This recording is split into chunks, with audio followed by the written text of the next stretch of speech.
Hello there, digital artists and 3D enthusiasts. Welcome to our tutorial on how to optimize your 3D rendering process. Today we'll look at how to make our favorite 3D software more efficient and your renders faster. Let's get started, shall we? A first and most straightforward upgrade is GPU rendering. If you've got a compatible graphics card, you can use this software's GPU rendering capabilities. It can significantly speed up your rendering times compared to CPU rendering. Next big difference in speed can be geometry. Make sure your scene has clean and optimized geometry. It's like tidying up your room. You don't want unnecessary clutter. Avoid excessive subdivisions or unnecessarily high polygon models, which can slow down rendering. Think of using efficient geometry like instances or proxies when possible.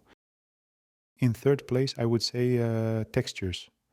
Use appropriate texture resolutions for your scene. It's like choosing the right size of paintbrush for your canvas.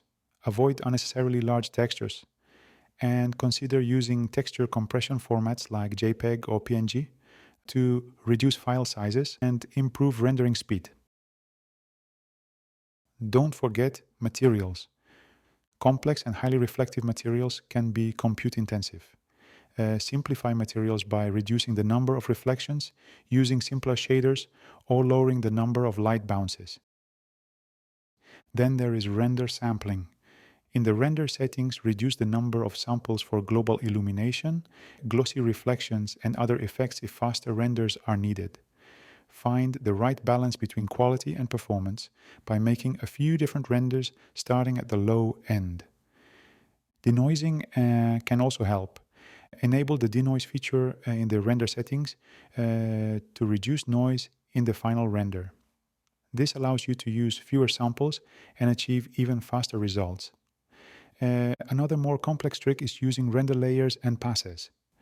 Separate your scene into multiple render layers and passes to fine-tune and optimize specific elements of your composition individually. It's particularly useful for rendering complex scenes with different lighting, effects, and materials. Lastly, let's talk about caching simulations. If your scene includes simulations like particle systems or physics simulations, use this software's caching options to avoid recalculating the simulation for each frame. Caching allows you to calculate the simulation once and reuse it during rendering, saving time and processing power. Keep in mind that temporal consistency can be a bit challenging for most denoising algorithms, limiting their usefulness for animations and making them more suitable for still images. Machine learning-powered denoising algorithms are currently undergoing significant development, so expect substantial improvements in the coming years. These advancements may even enable real-time and accurate ray tracing in the near future. Well, that's all for today, folks. Remember to optimize your work for smoother operations and faster renders. Next time, we'll dive into real-time workflow in our tutorial. Until then, happy rendering.